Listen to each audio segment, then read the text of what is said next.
महाकुंभमेळ्यामध्ये तिसरं आणि शेवटचं अमृत स्नान आज संपन्न झालंय। महाकुंभमेळ्यामध्ये दररोज या स्नानाला खरं तर अनन्यसाधारण महत्त्व असतं, पण अमृत स्नानाचं एक विशेष महात्म्य आहे। अमृत स्नानाच्या दिवशी नागाबाबा आणि साधू संत हे देखील आपल्या शिष्यासमवेत या मिरवणुकीत संगमावर अमृत स्नानात सहभागी होतात। अमृत स्नान अत्यंत पुण्यदायी मानलं जातं।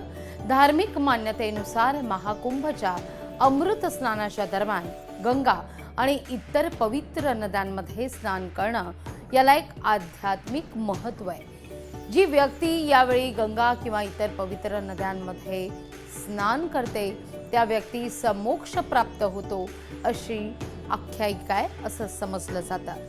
धार्मिक मान्यतेनुसार अमृत स्नान केल्यानं 1000 अश्वमेध यज्ञ केल्यासारखं पुण्य फल देखील प्राप्त होतं असाही समज आहे। त्यामुळे या अमृत स्नानाला एक विशेष महात्म्य आहे। सर्व साधू संत या आखाड्याच्या माध्यमातून महाकुंभला उपस्थिती लावताना दिसतात आणि या महाकुंभमेळ्यातील प्रयागराज मधल्या अखेरच्या अमृत स्नानाला आज पहाटे 5च्या दरम्यान सुरुवात झाली आणि जवळपास या अमृत स्नानात 5 कोटीहून अधिक भक्त सहभागी होतील असा अंदाज वर्तवला जातोय।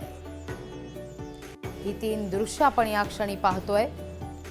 पहाटेच्या दरम्यान पार पडलेलं हे अमृत स्नान।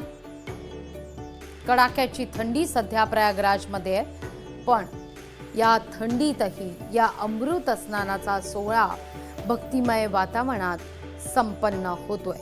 तर या सगळ्या घडामोडींवर सुरक्षा रक्षकांची सुद्धा तितकीच करडी नजर आहे। मौनी अमावस्येच्या दरम्यान झालेली दुर्घटना लक्षात घेता कोणत्याही प्रकारे अनुचित प्रकार घडू नये याकरता आता पोलीस प्रशासन सुद्धा सज्ज आहे।